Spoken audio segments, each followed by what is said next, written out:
Selamat datang kembali di channel Borneo Trader. Di video kali ini saya akan analisa untuk perkembangan pergerakan saham-saham sektor properti. Langsung saja ke saham pertama, BES yang ditutup di harga 107 menguat 0,94%. Asing net sell. Kali bokar semuanya BES di distribusi. BES bagus.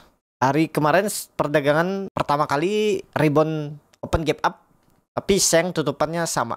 Trennya masih ke atas. Kalau panasnya tren masih ke atas. Udah ini peluang besar ya, biasanya swing atasnya tuh maksimal ke persimpangan jalannya nih. Diujinya dulu. Setelah itu kita lihat apakah turunannya dalam atau enggak. Kalau turunannya enggak dalam di Oktober, di Agustus atau September nanti kalau dia sideways di atas 100, berarti dekat-dekat akhir tahun tuh ada peluang lagi ya di Oktober, September, Oktober, November tuh tembus neckline-nya ini. 120 tuh level psikologisnya. Jadi kemungkinan besar ke situ dulu. Sampai Agustus ya. Kita lihat BES. Menarik gak BES? Harusnya masih menarik ya. Pokoknya kalau Bapak Ibu mau, ini kita gambar ulang aja biar lebih rapi. Trendline downtrend yang tidak boleh ditembusnya lagi itu harusnya ya ini 100. Itu nggak boleh jebol lagi tuh mestinya. Nah, neckline-nya ya ini 115. Oh, 115 bukan 120, 115. Nah, ada potensi upset sekitaran 10% lagi, 115, 117. Ke situ arahnya ya. Setelah itu tembus, baru ngangkat sampai 140-an. Kita lihat ya, mudah-mudahan bangkit. Sektor properti ini udah turun dalam, bahkan semenjak 2023 2 tahun sudah sektor properti turun. Nah, itu aja dulu infonya untuk BES ya. Kalau dia ada swing bawah koreksi 1-2 hari ke depan itu malah menarik. Harusnya Bapak Ibu punya supportnya 100, dijaga. Lanjut, APLN yang ditutup di 104 menguat 7,21%. Asing net sell. Kalau bukan semuanya APLN di akumulasi tipis. APLN bagus. Sudah tembus EMA 200-nya garis merah ini dan EMA 20 mau cross ke bawah. Apakah ini valid breakout? Bapak Ibu lihat volume juga meningkat kemarin. EMA CD Golden Cross arah atas. Harusnya valid ya, harusnya valid breakout.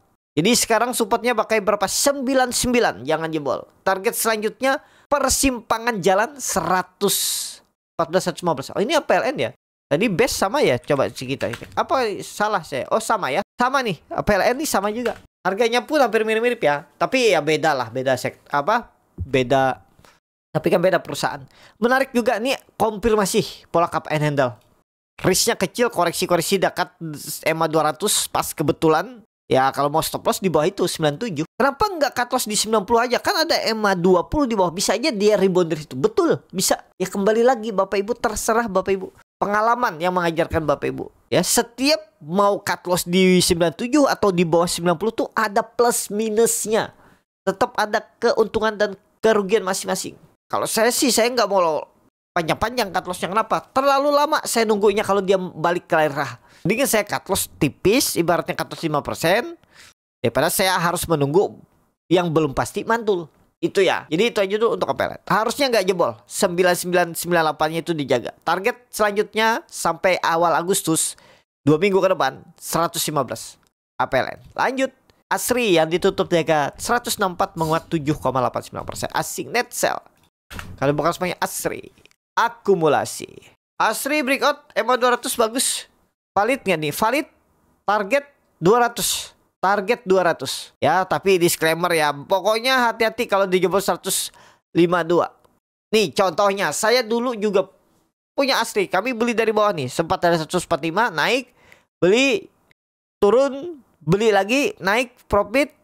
Beli di 200. Berapa kemarin? 220 kami beli itu. Perkiraan kan ini nih. Nah ini Bapak Ibu. Analisa tuh bisa salah juga. Bisa nggak sesuai harapan. Nah nih.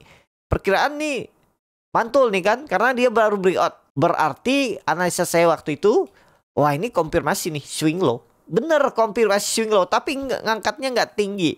Cuman sampai 250, koreksi jebol karena berharap. Karena apa ya dulu tuh? Sentimen cut rate kalau nggak salah. Tahun lalu tuh sentimen mau cut rate, ternyata nggak turun suku bunga. Saya tetap hot karena berharap. Nah, itu ya, kita tuh harusnya tetap sesuai plan. Dan cut loss-nya dalam 109 12% saya cut loss. Beli dari 226, beli dari 224. Itulah pokoknya. Dan ya kalau saya sistem average down, ya mungkin tahun ini sudah mulai mau profit ya. 2024, 2025 kan 3 bulan lagi, setahun. Harusnya bisa profit ya. Kalau saya pakai average down, tapi kan kita nggak tahu. Dan menunggunya setahun. Ya itu lagi kembali ke masing-masing. Kalau Bapak Ibu sabar mau pakai average down silakan. Karena di market nih nggak ada ilmu pasti, dan selama saham itu nggak delisting masih bisa profit walaupun tipis-tipis. Ya nanti ada ceritanya dia naik. Man lama kan. Jadi itu aja dulu untuk ASRI. Target ASRI ya kembali uji resisten kuatnya 200. Kalau dilihat volume meningkat ya, harusnya ke atas ASRI. Lanjut BSDE yang ditutup di harga 855 menguat 2,39%. Asik, net sell. Kalau bukan semuanya BSDE akumulasi. Nah, BSDE yang belum naik banyak nih. Kalau Bapak Ibu tertarik boleh beli, nggak masih boleh. Cuman cut loss-nya dalam nggak? Ya dalam lah. Kalau kemarin-kemarin Bapak Ibu beli waktu analisa saya sebelumnya itu tuh risknya cuma 7% tuh. Sekarang risknya sudah sekitar 9%, reward 24%. Atau minimal aja dulu ya, jangan muluk-muluk lah. 950 ke 950. Itu aja dulu targetkan. Jadi kalau ada koreksi-koreksi dikit, kesempatan buy BSDE ya. Kalau pandangan saya tahun ini selesai koreksi atau sideways-nya ini. Siap-siap bangkit lah sektor properti. Mudah-mudahan ya. Apalagi ada sentimen kalau di bulan September nanti The Fed kembali memotong suku bunga. Bulan Agustus enggak ya. Kemungkinan besar diperkirakan para analis di luar sana The Fed akan memotong suku bunga di bulan September. Nah, apakah pemotongan suku bunga sentimen itu akan berdampak lagi ke sektor-sektor properti? Mudah-mudahan ya, karena sektor properti udah turun dalam juga, udah setahun lebih turun. Ya saatnya lah dia swing atas, bangkit. Itu untuk BSDE. Lanjut CTRA yang ditutup di harga 940 sama harga penutupan hari sebelumnya. Asik, net sell. Kalau bukan resminya CTRA didistribusi. CTRA ini belum naik risknya kecil tuh. Jebol berapa nih? Jebol 900 buang lah. 5,5%, 895, 890. Dah simple. Paling 6% maksimal cut loss. Rewardnya ke berapa? Hitung dulu ya. 5,5% aja cut loss. 890 jebol buang. Target reward minimal 8% ke 1020, 1050. Nah, bahkan nih Bapak Ibu, kalau ini tembus breakout nanti 1020-nya minggu ini atau minggu depan udah bangkit nih. Bangkit. Persimpangan jalannya harusnya 1000. Nih persimpangan jalannya 1150 lah. 1150. Ya, itu aja dulu targetkan. Risknya 5%, ideal ini yang belum naik kalau tertarik. Kita lihat dulu hari ini. Mudah-mudahan rebound. Kalau rebound hari ini bagus CTRA. Lanjut. Demas yang ditutup di harga 144 sama harga penutupan hari sebelumnya. Asing, net buy. Demas didistribusi. Demas tunggu waktu aja nih. Yang penting gak jebol berapa? 140. Nah, kebetulan di situ ada EMA 20 ya. EMA 200-nya yang merah. Kita gambar ulang aja. Ini neckline-nya ini gagal ditembus 150. Kalau sekali lagi tembus gas. Udah siap-siap bangkit. Ini swing low-nya harusnya nggak lebih dari 100. Harusnya ya nggak lebih dari 140. Pakai aja itu. Kita nggak pakai 137. Boleh juga. Nih biar pas mepet dekat kan. Cut loss-nya nggak dalam juga tuh. Paling 6% apa 5%. Tuh 136. 5,5% reward-nya 5%. Ya jadi kalau bisa nawar dikit. Biar reward-nya menarik lah. Kalau bisa deket-deket 140 nih. 142 kan lumayan nih. Reward-nya bagi ideal. Bahkan kalau pandangan saya tembus 150 gas. Minggu ini kita targetkan. Tembus 150 minggu depan. Atau Agustus. Mantap nih. Demas. Lanjut. LPKR yang ditutup di harga 87 menguat 2,35%. Asik, net buy. Kalau bukan semuanya LPKR. Akumulasi tipis. LPKR udah pelan-pelan ke atas nih. Ya. MACD-nya bagus ngarah ke atas. Volume kita lihat dulu volume. Volume biasa aja nih. Tapi oke lah nih. Kita lihat 1-2 hari ini ya. Kalau minggu ini tembus 95 sih menarik. Uptrend dia di Agustus. Mudah-mudahan LPKR. Lanjut. P1 yang ditutup di harga 360 sama harga penutupan hari sebelumnya. Asing, net sell. Kalau bukan semuanya P1 didistribusi. P1. Nah ini mumpung belum naik nih. Langsung saja ke teknikanya P1 bisa nih Bapak Ibu kalau mau tertarik. Yang penting jangan jebol 350. Tuh 3% aja cut loss-nya. Reward-nya minimal 7 apa 6%. Tuh 348 atau 346 lah. Di bawahnya 2 tick lah.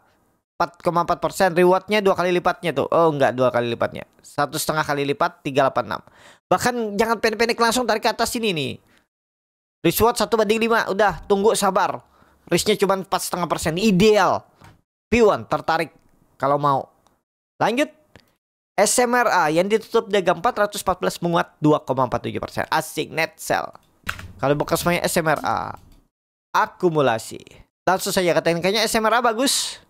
Ada peluang ke 450 tapi langsung saja katakan kayaknya SMRA bagus, tembus lagi 400. Udah bagus. Target lanjutan 450 460. Sana enggak lah, arahnya ke sana. Bapak Ibu pakai support 400 kalau mau beli. Kenapa? Ini kalau pandangan saya sudah terkonfirmasi breakout pola cup and handle mininya. Gimana? Boleh nggak saya pakai 380? Kan di situ ada MA20. Boleh juga. Bingung. Ya itu yang saya bilang. Kalau kebanyakan indikator pasti makin bingung. Tapi ya kembali lagi ke pengalaman. Makanya saya tutup tuh. Takut mengganggu psikologis. Jadi saya biasanya ya saya cut loss saja kalau gagal. Karena sudah breakout kan. Kalau jebol ya gagal buang. Mau besok lusa atau minggu depan dia naik lagi ke atas ya lain cerita. Ya bukan rezeki saya di situ. Itu aja ya. Kalau saya ya. Jadi kalau ada koreksi-koreksi sedikit harusnya menarik spek buy. Yang harus dijaga supportnya ya 3.400. SMRA target SMRA 440 450. Kesana enggak kira-kira? Kalau pandangan saya ke sana. Kenapa? MACD-nya mengarah ke atas membentuk golden cross, bar chart di atas juga meningkat, volume meningkat. Lebih cenderung ke atas SMRA.